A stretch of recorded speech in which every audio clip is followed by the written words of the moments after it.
Our next speaker is Michael Ghouse. He's the director of the World Muslim Congress, the Foundation for Pluralism, champions the idea of coexistence through respecting and accepting the otherness of other. He is committed to nurturing the pluralistic ideals embedded in Islam through the World Muslim Congress. He is a board member of the Dallas Peace Center and an ambassador for peace with the Universal Peace Federation. Michael was also one of the founding board members of the Memnonicene Foundation, as well as a former commissioner at the city of Carrollton. He's a great friend of our community and in our chapter in Dallas, and he has traveled here for this convention. We invite him to address us.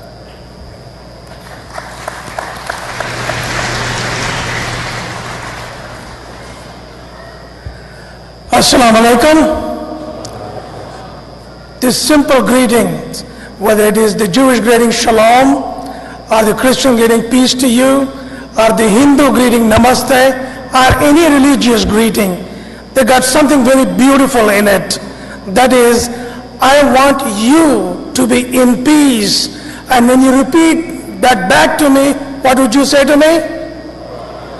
Means I need to be in peace as well. So when we gather together, we can produce something peaceful for the benefit of all. That is the essence of the greetings in all religions and particularly in Islam. Assalamu alaikum again. Upon declaration of our independence on July 4, 1776, two of the first three religious or the world leaders that recognized United States of America were Muslims. Two of the three first people to recognize were Muslims. One was the king of Morocco. The second was Tipu Sultan. He was the king of Mysore in India. And the third one was Netherlands. So the history goes back for a long time. Muslims have been a part of the United States, part of the freedom.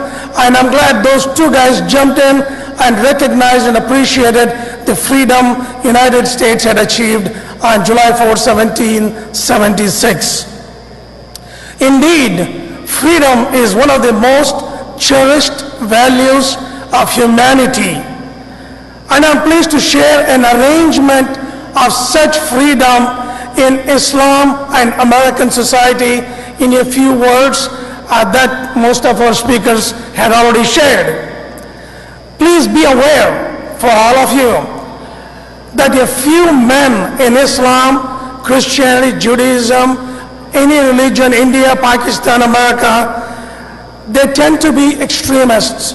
But the majority of the people anywhere are darn good people. It is because of the goodness of the majority we have peace and freedom all over the world. Thank God for that.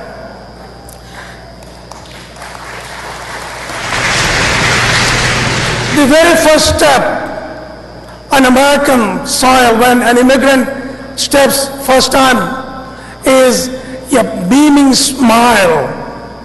It has happened to you, to your parents, grandparents, everyone has experienced that joy. It is the same joy that when a little girl stands up for the first time from crawl, she stands firmly, you should see the beam on her face. It is the same joy when a toddler starts walking or eats his food on his own. That was the same joy on my face when I walked in New York Immigration Department some 30 years ago. I think we are proud of being an American. We're proud of the freedom America offers to us. The very next step for every immigrant is to earn the citizenship and to take the pledge. I pledge allegiance to the flag of the United States of America and to the republic for which it stands, one nation under God, indivisible, with liberty and justice for all. Reciting one nation under God, indivisible with liberty and justice for all, is like coming home for Muslims. Indeed, Islam rests on the foundation of Tawheed, the oneness of God, oneness of the universe, and oneness of mankind, with liberty and justice for all. If Quran, the holy book of Muslims, can be summarized, collapsed into one word, it would be justice. Justice imbues a sense of security. When there is justice, everybody feels secure, and the trust among different people develops. When there is trust, there is peace and there is prosperity, and that comes with the freedom. Our country, United States of America, unlike all other countries in the world, started with a constitution, with law, so all of us can abide by that law and respect one another's freedom. Muslims cherish this freedom, and they see the corollaries in Quran, and strongly wish that other Muslim nations that they came from follow the Medina Treaty that the Imam had alluded to, where Prophet Muhammad, as the leader of this state, king of this state, military leader of this state, he initiated the Medina Treaty, which gave equal rights and to everyone, Jews, Christians, and everyone. Such was the beauty of that Medina Treaty initiated by Prophet Muhammad. In fact, Prophet Muhammad was one of the very first religious guys in the entire universe who started the Interfaith dialogue.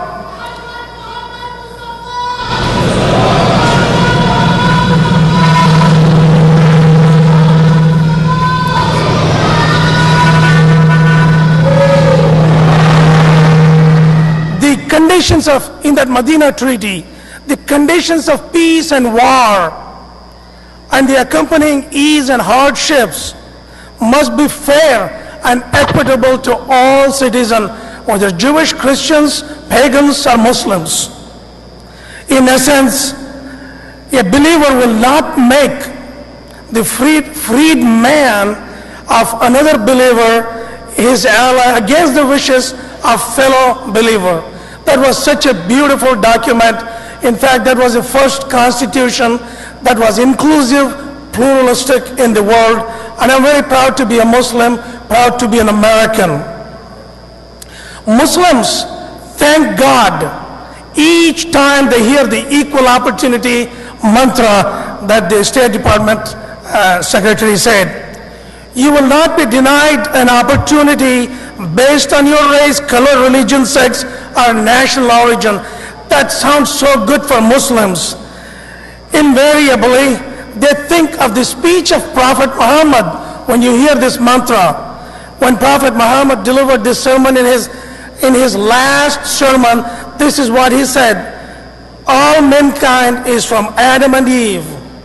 An Arab has no superiority over a non-Arab, or a non-Arab has any superiority over the other. Neither blacks are superior to white or vice versa, except by piety and good action. As American Muslims, we hold these truths to be self-evident, that all men are created equal, that they are endowed by their Creator with certain unalienable rights, that among these are life, liberty, and pursuit of happiness.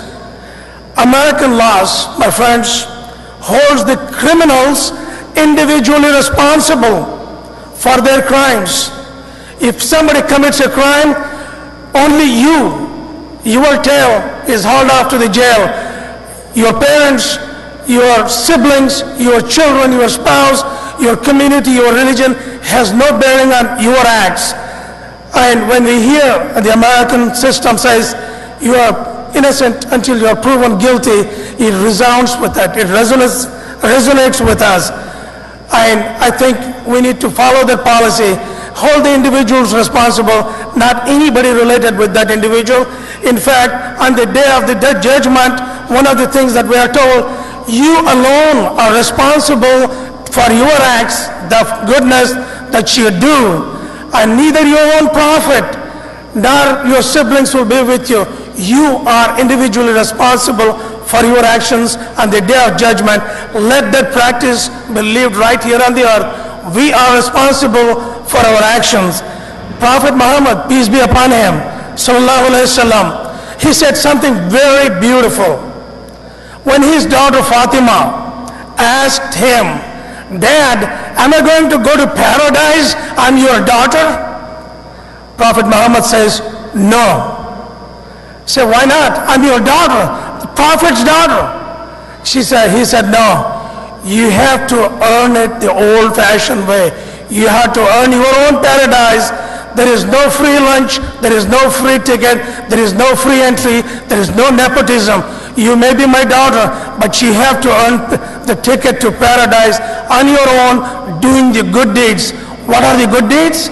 Good deed is not necessarily praying all the times. Good deed is being good to fellow beings, the people that God has created, all of us.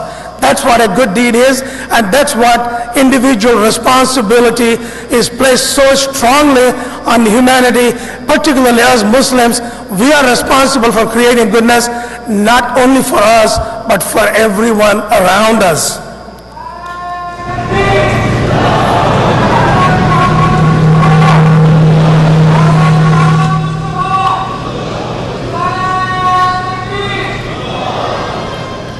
Thank you. I urge every one of us, each one of us here and every place, to commit to building a cohesive America. This is the same concept of cohesive America, what Jesus Christ talked about, building the kingdom of heaven.